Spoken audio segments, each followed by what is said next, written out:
Mystic vibration numerology. మనకి ఒకసారి లెక్కలు వేద్దామండి. అంటే బావుంటుంది. డీప్‌గా ఏం చెప్పను.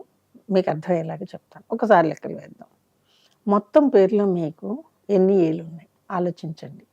అంటే అక్షరాలకు కూడా మనము ఇంగ్లీష్ భాషలో చూసుకుంటే, తెలుగు భాషలో నేను అంటలేదండి. ఇంగ్లీష్ భాషలో చూసుకుంటే మీకు 3 లైన్సే ఉంటాయి. ఫస్ట్ సెట్ ఉంటుంది, సెకండ్ ఉంటుంది, థర్డ్ ఉంటుంది. ఏబీసీడీ, ఈఎఫ్, జీహెచ్, ఐ ఇదొక లైన్. అంటే ఏ నుంచి ఐ వరకు ఉన్న అక్షరాలు మీ పేరులో ఉన్నాయి. దాని తర్వాత సెకండ్ లైన్ అంటే మధ్యమం అని అంటాం. జే దగ్గర నుంచి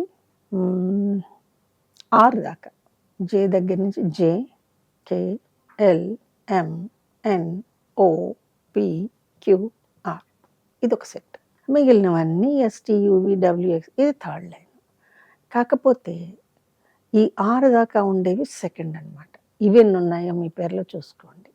ఫస్ట్ లైన్లో ఉన్న వాటిని 1 అని రౌండ్ చేసుకోండి, సెకండ్ పెట్టుకోండి. థర్డ్ లైన్లో ఖచ్చితంగా ఉంటాయి. ఒక మనిషి పేర్లు ఇలాంటి అంశాలన్నీ ఉంటాయి, పెట్టుకోండి. ఇప్పుడు మీరు చూసుకోండి, మీ స్టార్టింగ్ లెటర్ దేంతో స్టార్ట్ అయింది? ఇంటి పేరు. తర్వాత మిమ్మల్ని పిలిచే పేరు ఏ లైన్లో స్టార్ట్ అయింది? మీ ఎండింగ్ లెటర్ ఏ లైన్లో ఉంది? ఈ 3 లెక్కలు వేసుకుంటే మీకు అర్థమవుతుందండి పేరులో ఎన్ని ఉత్థాన పతనాలు కనపడతాయి. ఇదే ప్రాసెస్ని తెలుగులో చేయాలనుకోండి. తెలుగులో మీకు ఆ నుంచి అహా వరకు 2 లైన్లు వస్తాయి. తర్వాత క, చ, ట, త, ప, తర్వాత య 6 లైన్లు. చివరి కూడా 7 వస్తుంది. మొత్తం 9 లైన్లు తెలుగులోకి పడతాయి మనం రాసుకునే విధానాన్ని బట్టి. 9 లైన్స్లో మీరు తెలుగులో కనుక ఒక పేరుని వేసుకోవాలంటే అదేమంత ఈజీగా ఉండదండి. ఎంత లైన్ పెరిగితే మనకి పేరులో ఆ అక్షరం మనకి రియాక్ట్ అయ్యేటటువంటి లెక్క అంతా పెరుగుతుంది. ఫస్ట్ లైన్లో ఉన్నటువంటి లెటరు ఇంగ్లీష్లో, తెలుగులో కానీ బాగుంటాయి. సెకండ్ లైన్లో ఉన్నవి మధ్యమంగా ఉంటాయి. తెలుగులో అయితే 4వ లైను, 5వ లైను అనుకోవచ్చు. థర్డ్ లైన్ మిగిలిన 4 తెలుగులో, 3వ లైన్ ఇంగ్లీష్లో. లెటర్స్ చూసుకోండి. ఇవి వేస్తూ ఉంటే మీకే ఒక క్లారిటీ అనిపిస్తుందండి. దాని తర్వాత వాటికి మనం ఏ నెంబర్స్ ఇచ్చాము, ఆ నెంబర్స్కి వైబ్రేషన్ వాల్యూస్ ఎలా కట్టుకున్నాము, ఇవన్నీ చేసిన తర్వాత చివరిగా వచ్చే ఒక రిజల్ట్ ఉంటుంది చూసారా, అది ఏ లైన్లో ఉంది. బాగుంటుందండి, లెక్కలు వేయటానికి బాగుంటుంది. కానీ తర్వాత ఏం చేయాలి అనేది నేను చెప్పాలి కాబట్టి చెప్పటం లేదు.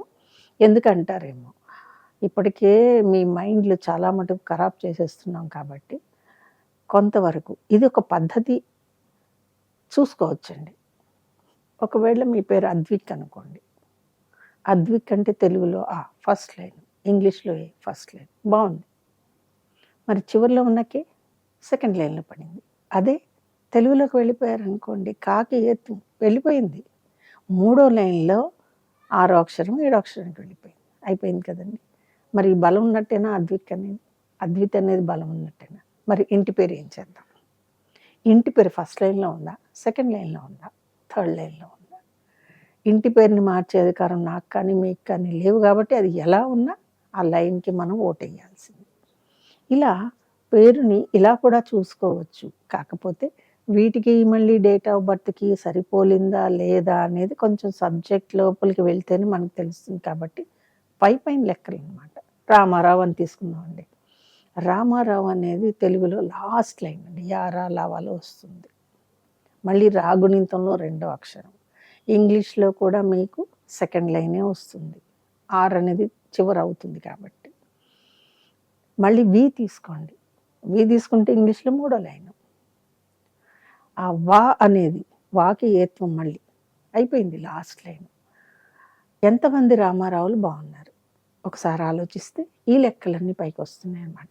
అంటే దీనికి డేట్ ఆఫ్ బర్త్లో అవేం చూసుకోక్కర్లేదండి. మీ పేరు ఉంటే ఇలా చూసుకుంటే, ఇంగ్లీషు తెలుగులో కనుక చూసుకుంటే, మీ తెలుగు లాంగ్వేజ్ కాబట్టి, ఒకవేళ హిందీ అయితే హిందీ చూసుకోవాలి, తమిళం అయితే తమిళం చూసుకోవాలి. ఇలా చూసుకుంటే ఇక్కడ మీకు అర్థమయ్యే విషయం, అవును కదా దీన్ని ఏదో చెయ్యాలి, కరెక్షన్ చెయ్యాలి అనే ఒక ఐడియా వస్తుంది.